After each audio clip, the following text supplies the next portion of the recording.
এক, অন্ধভাবে কাউকেই বিশ্বাস করবেন না। আবেগে ভেসে গিয়ে কারো কান্না বা মিষ্টি কথা আপনার জন্য বিপজ্জনক হতে পারে। বিশ্বাস তৈরি হয় সময় ও প্রমাণের মাধ্যমে।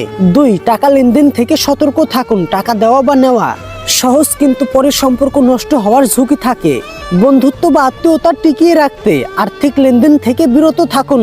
3, জীবনসঙ্গী বাছাইয়ে সতর্ক থাকুন। শুধু ভালোবাসা নয়, মানসিক মিল, ভবিষ্যতের লক্ষ্য ও পারিবারিক মূল্যবোধ যাচাই করে সিদ্ধান্ত নিন। 4, সম্পর্ক নিশ্চিত না হলে পরিবারের সঙ্গে পরিচয় নয়। স্থির বা অনিশ্চিত সম্পর্কে পরিবারকে জড়ালে জটিলতা বাড়ে। আগে সম্পর্ককে শক্ত ভিত্তিতে দাঁড় করান। 5, একাকিত্বকে গ্রহণ করুন। একা থাকা আপনাকে আত্মনির্ভরশীল করে তোলে। এতে আপনি কারো উপরে নির্ভরশীল না হয়ে নিজের শক্তি খুঁজে পান।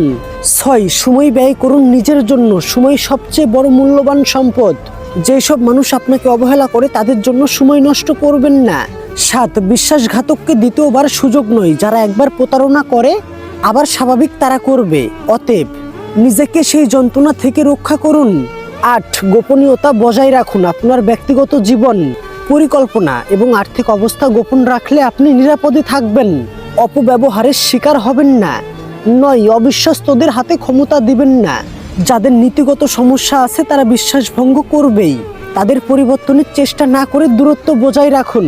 10, অসম্মান সহ্য করবেন না, সে যেই হোক না কেন। যদি আবার কেউ অসম্মান করে তবে তার থেকে সরে যাওয়াই আত্মসম্মানের পক্ষে সঠিক সিদ্ধান্ত। 11, পরিকল্পনা গোপন রাখুন। আপনার স্বপ্ন কিংবা কাজের পরিকল্পনা আগেভাগে প্রকাশ করলে অনেকে হিংসা বা দ্বিধা সৃষ্টি করতে পারে। সাফল্য আসলে কথা বলবে। 12, না বলতে শিখুন। সবকিছুতে হ্যাঁ বললে আপনি নিজের ক্ষতি করবেন। নিজের সীমা নির্ধারণ করা এবং দরকারে না বলা একান্তই প্রয়োজন। 13, অর্থ উপার্জনে মনোযোগ দিন। টাকা আপনার আত্মবিশ্বাস বাড়ায়, সম্মান রক্ষা করে এবং স্বাধীনভাবে সিদ্ধান্ত নিতে সাহায্য করে। স্বাবলম্বী জীবনের অন্যতম লক্ষ্য হওয়া উচিত।